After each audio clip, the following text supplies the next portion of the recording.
Good evening, everybody. I am Amber Bauer from ForRefugees, and I am delighted to welcome here today Daniel and Louis from the Calais Food Collective, obviously based in Calais in northern France. They are joining me today just to tell us a little bit about the situation in Calais right now for refugees, what it's like to distribute food in particular and also drinking water to the people there, and what they're up against in terms of the police and local population as well. We might touch on that a little bit. So it's with pleasure that I welcome you both here today. Pleasure to be here. So, and also if anybody watching at home would like to ask any questions of Daniel and Louis, then please do pop them into the chat. So if we can just start with quite an open question, which is about the situation in Calais today and what you face on a day-to-day basis. Would you be able to start by explaining a bit about that? Yeah, for sure. So I guess how life in Calais can be sort of split into like how life is for displaced populations in Calais. So it's about 1,000. Between 1,500 and 2,000 people living in situations of food and water insecurity, often with definitely with insufficient shelter, and just generally living a life where there's constant police evictions, quite constant police harassment, and not really sufficient access to anything. And then I guess sort of our routines and our like the daily work of the collective here is sort of built around trying to address that food insecurity and water insecurity. Maybe you could explain a little bit about what we do. So we do food and water. We do 7 food distributions a week, so once a day to various areas in Calais. And what that involves is basically we communicate with the guys in the displaced populations about numbers of people in different areas. So one of them is about 800. The one that we did today is about 500 people. And then there's a midweek one that's about 200. And so we communicate with the guys, pack the boxes according to number of group, and then go to there and distribute directly into living spaces, which basically enables the guys to have a bit more independence. Because they don't necessarily need to be there when we're distributing the food, which is helpful so they can go and do other things and access other services. We try and distribute culturally appropriate food, stuff for the guys we want to cook with. So, for example, with the Sudanese communities, we give flour because that helps them make a cedar, which is like dough in like a tomato sort of sauce thing, which is like a traditional staple. And sometimes they offer to share it with you on distro, and it's lovely. And yeah, so we try and do what we can to bring enough food for the groups and make sure everyone gets some. We don't miss any groups. And then the other thing we do is water. So the state this January quite abruptly ceased its water distribution service. So we've stepped in there and currently so we went from quite emergency response stuff, giving like water bottles and jerry cans but now we've got 2 permanent 1,000-litre water containers, which we fill up once a day at the moment because less water is used in winter, and clean regularly at 2 different key locations in Calais, both serving about between 500 and 1,000 people. Yeah. I guess a really important part of our work is, and a really important part of that sort of idea behind our work is enabling people to cook for themselves. We're real believers that it's the best way of distributing food is to distribute ingredients and the means of cooking, rather than just turning up with like a van and like, you know, distributing like pre-prepared meals. Because it allows so much more like welfare within that, and I think in a lot of cultures, arguably every culture, like there is a real like welfare aspect of eating and of the process of cooking as part of a community, the process of all having that like time to sit around together and like share something. And I think that's far more important if you're, you know, in a very insecure situation when you're effectively living outdoors. The ability to just be able to sort of come together and that's why we try and provide as good ingredients as we possibly can within our means to these people, because it's important. And I guess there's a lot of other advantages to that, like the fact that enables people to stock food, so that there's not that sort of like mental insecurity of like, oh, am I sure that distribution tomorrow is going to come? Because in reality, distributions can be unreliable amongst all organizations. And I think giving people the ability to stock food and giving people the ability to cook food as and when they want, especially in winter, because there's not going to be many distributions after dark, and it gets dark here at about 4 o'clock now. So it's really important in that manner. Yeah, indeed. Yeah, no, it does sound really important, and I've seen it with my own eyes, how much they value being able to cook around the fire. Would you be able to describe one of the campgrounds? Because I think when we think of a camp or we think of a campground, we're thinking of something quite established. Would you be able to describe a campground as it stands currently in Calais? Sure. So one of our major distribution sites at Calais, the majority of it is quite a long path, which gets very, very muddy and wet, because obviously lots of people trudging up and down all day and lots of rain. And then either side of this path, you've got living sites. Some will be tents, small tents, perhaps on a pallet if they've been able to get that, or sometimes it's just tarp. And some guys sort of eat and cook in the same area, or some will have the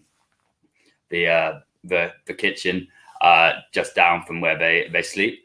Obviously, it's very exposed. Like, some they've chosen spots that are as good as possible in regards to wind and rain shelter, but obviously there's no escaping it entirely, and it is a very windy and rainy town.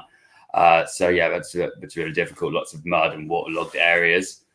And unfortunately, also in Calais, we do try and do litter picks as often as possible, but it's quite a lot to contend with, and the state don't really offer a refuse service or much bin, so there's lots of rats around, which is sometimes quite hard to see and quite a sad state of affairs, but the state allows those sort of conditions to persist.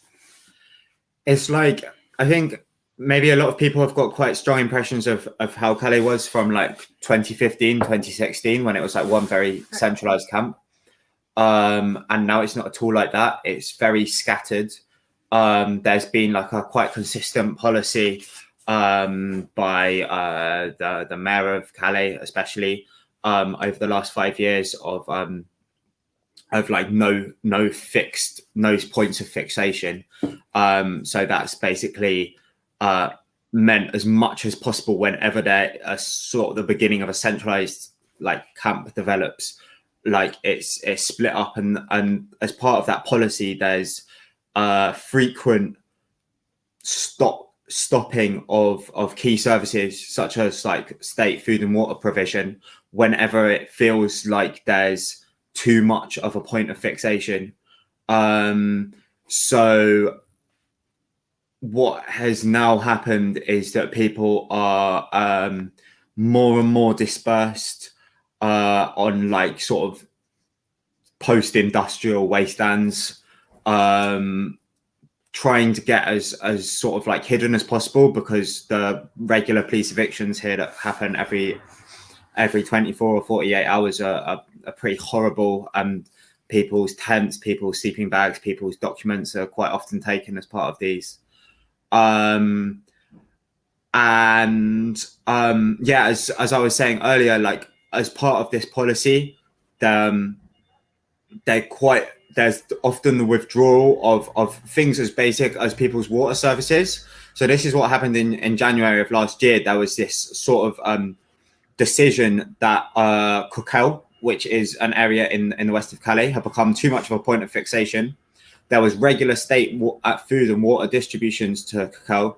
The water distribution was especially important because it was people's only access to water within like about 12-kilometer round trip, which would inevitably be done on foot. And then just from one day to the next, that distribution stopped, and you've got a state here that's like quite willing to just leave 800 people without any access to water within like 10 kilometers. So I think that's kind of, I guess, to sort of bring that sort of question full circle back to the sort of work we do. Like that's the sort of thing that we're contending with. And I think why it's quite important that, as well as being a collective that's trying to provide like a regular service, we also have to be like super responsive and also like an emergency service, because when a water service like that is pulled, like that is actually like a serious insecurity that's being brought about. And is it fair to say that once you did start providing the water, the authorities weren't actually that happy with that? So there were a couple of incidences with the water supply itself. So when I was at the Coquel site a couple of weeks ago, where the van would normally pull in so that you could refill the water container and clean it through, they'd actually put the boulders down to block the lane off the main road. So now you're forced to pull over at the side of a T-junction next to a main shopping centre. Yeah, it's actually mad. Like, I feel like whenever I talk to people who maybe haven't spent like time in Calais about the lengths that the authorities have gone to prevent distribution of something as simple as drinking water, people are shocked, and it doesn't make sense to anyone. So just to sort of give a brief rundown of how this has sort of worked, we started. The state stopped providing water to this living site where there's about 800 people in January. After about 2 or 3 weeks of distributing just jerry cans and water bottles, we started a system where we found basically a bush where we could hide a 1,000-litre water tank, which we refilled every day from another water tank located like in a van. And we had a good place where we could sort of park off the road, and it was very far away from any neighbors, like anyone at all we could possibly annoy. Like, it was really very much in the middle of nowhere. And this water tank has been stolen in police evictions at least 3 times. It's been cut open with a knife, so like active like destruction of like a water source of personal property 4 times. At least 2 of those times we've got witness statements saying that it was police officers who did that. Then they kind of started escalating what is like quite an informal and like very out of the public eye attack on like refugees and migrants, like essential human rights. So what they started doing was basically placing massive boulders to stop our van from parking where it needed to park. I think like, yeah, the creation of like walls and like more borders within Calais is like quite a sort of common theme within the history of this city. And so they put the rocks down. We managed to remove the rocks in 3 separate direct actions done working with like the populations of displaced people, basically just pulling them with like cords, and then eventually like they concreted them in. But it's actually saying the lengths that the authorities want to stop us distributing. That's why I think it's quite important that all of the associations that work here are quite like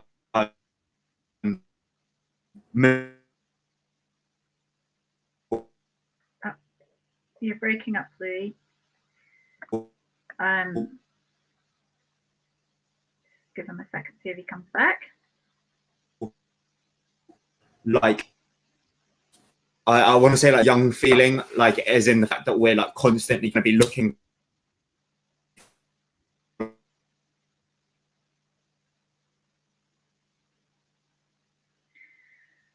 So I think what Louis is trying to say is that there's extreme lengths that the police will go to. And when I was there a couple of weeks ago, I was so shocked by this. I was like, I feel like it's got out of control, that the police have actually lost all perspective and the government have lost all perspective. They were going to such lengths, not just to stop refugees from camping or from trying to eat, but just in general in terms of stopping the organisations like the Calais Food Collective from doing their jobs. So they positioned these boulders all over Calais, and they'd also they're making the streets illegal to distribute from, one street at a time in Calais. Every time they distribute in a different street, they make distributions illegal, essentially stopping people from getting not just food, but any kind of clothes or shelter, their sleeping bags, tents, all those kind of things that they need just for survival. And in addition to the campgrounds that people are staying on are literally scrap ground. And the authorities are putting mounds at the side of the campground or digging holes so that they're uneven. If the refugees try and camp under trees, they chop the trees down. All these kind of extreme measures that are being taken just to stop any kind of humanitarian aid reaching people. And if Louis and Daniel come back, which I hope they do shortly, I would like them to also explain a little bit about the other kind of services that are being provided in Calais, and whether or not the police presence has sort of got worse, or what's causing it to get worse over time. And with a little bit of luck, they will come back to us very soon. If anybody has any questions from the people who are watching, if you do have any questions for Daniel and Louis, then please do ask those questions. We lost you for a few minutes there.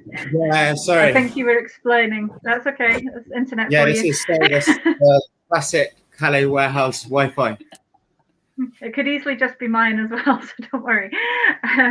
Yeah, so you were explaining, I explained a little bit about the lengths that the police were going to in Calais, and I said, for me, I feel that it's got out of hand. I feel like they've lost perspective on what they're actually doing here, and that these are human beings that we're trying to help. They're just people who are hungry or who are cold or who are wet, who just need some help from people.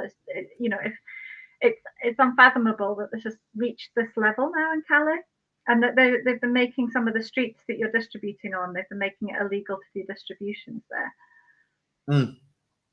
Yeah, there's about a list of about several dozen streets in Calais that are now illegal to distribute food, that are like very strategically placed to make food distributions sort of crazy illegal. So a couple of years ago, when it got to winter time, France has a rule, I forget exactly how it works, but France has a rule that says nobody is allowed to be homeless past the 30th of November or something. If they're homeless at that point, they should be given shelter. And up until a couple of years ago, that was honoured by the Calais and Dunkirk authorities, but it's not anymore. And France has always been a nation that's fed people, no matter what else. French people would come out and make sure someone had food in their bellies because it's so much of their national identity. And yet that has changed as well now. Do you feel that the situation has got worse over the last few years?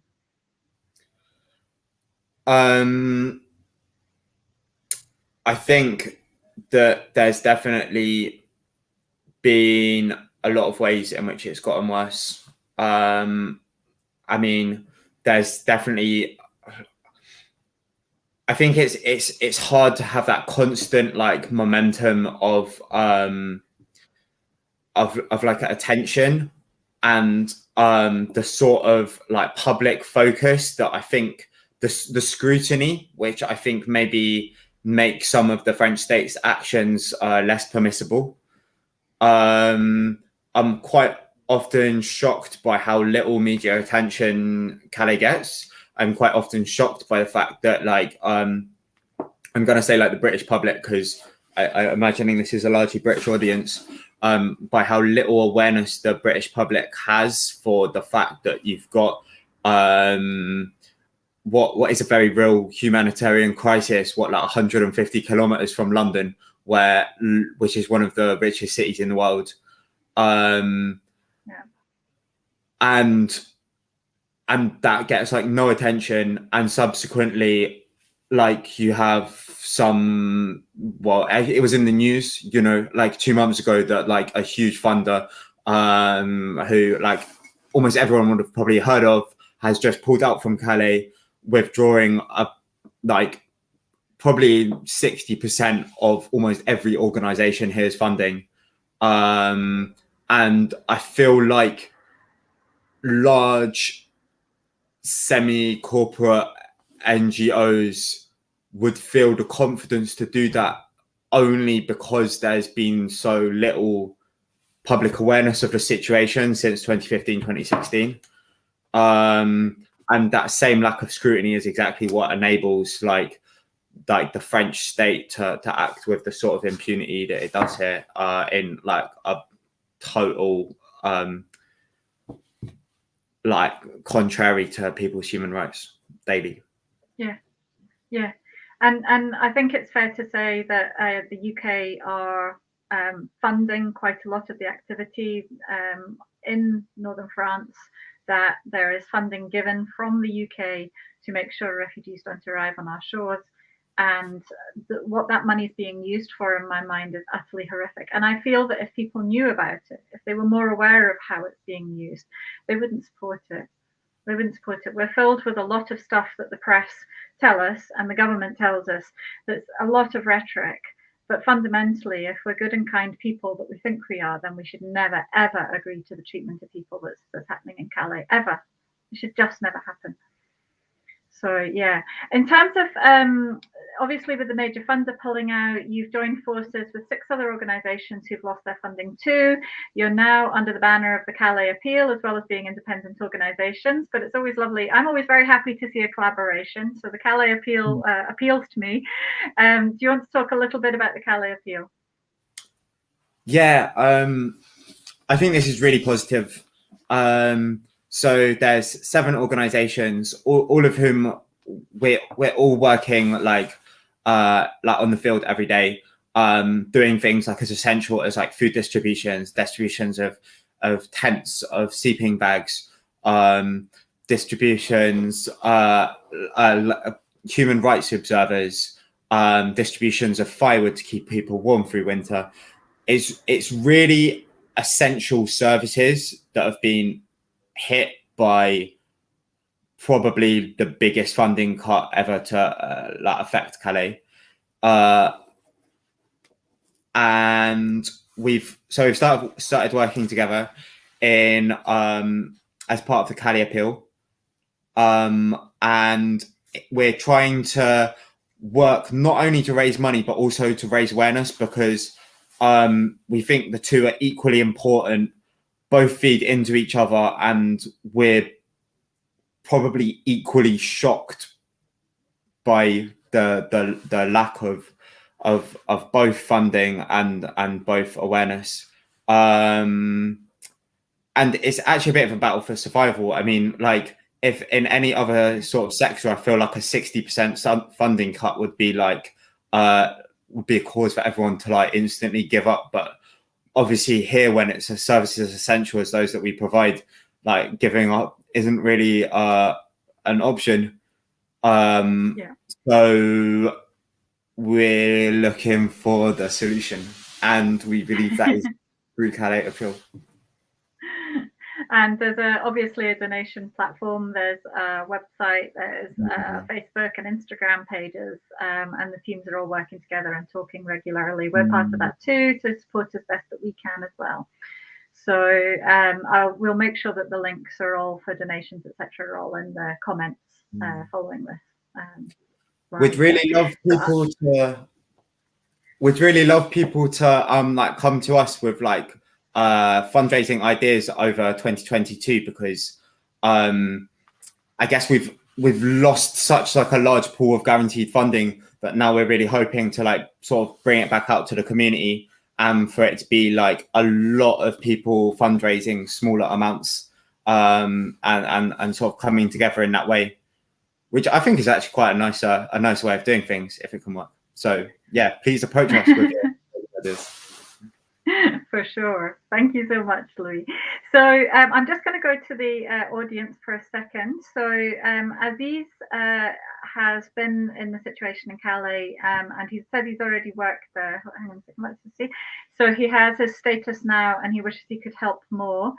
And if you guys need a volunteer, I've worked in Calais for 11 months. So Aziz Khan would like to stay in touch. Chrissy is saying, heartbreaking. Well done, guys, for doing all you're doing to provide these awesome, brave people through a bleak winter. And Chrissy is also helping refugees just along the coast from you, also in northern France, another star. And Sharon, wants to say thank you so much for this, donating now. Thank you very much, Sharon. So, exactly. So unless you have any final words or if any questions pop up in front of me, so Daniel or Louis, do you have any final words that you want to say to people? How can they help? Do you need volunteers apart from donations? We've had that one. Yeah, if anyone wants, we sort of work as a collective with like sort of medium to long-term volunteers, but if anyone's wanting to come out to Calais for maybe more than 2 months, then we'd really love to hear from you. And if you'd like to come out to Calais for less than 2 months, there's a lot of other organizations here we work very closely with who would love to work with you. So yeah, I feel like it's just like if there's an issue like this and there's a lot of people who are feeling passionate about it, then it's just working together as a team and working out how you can fit in that team. And if you're better placed to come and work with us out here, or, you know, there's so much work to do from wherever in the world you are. So it's do some good teamwork. Always. We're always up for that. Any final words from you, Daniel? Yeah, come volunteer with us. It'd be fantastic. It's really hard work as well. I can vouch for that. I'm exhausted after a day. Okay, on that I'm going to wrap up because we're at nearly half an hour. I told you it passed quickly. Right, so thank you very much indeed, Daniel and Louis, for your time today, and thank you everybody for joining us at home or for watching later. Cali Appeal, the links will be in the comments afterwards, and if you have any questions at all, you can also put them in the comments, and Daniel and Louis will try to answer them offline later. Thank you very much indeed. Cheers, Amber. Thank you.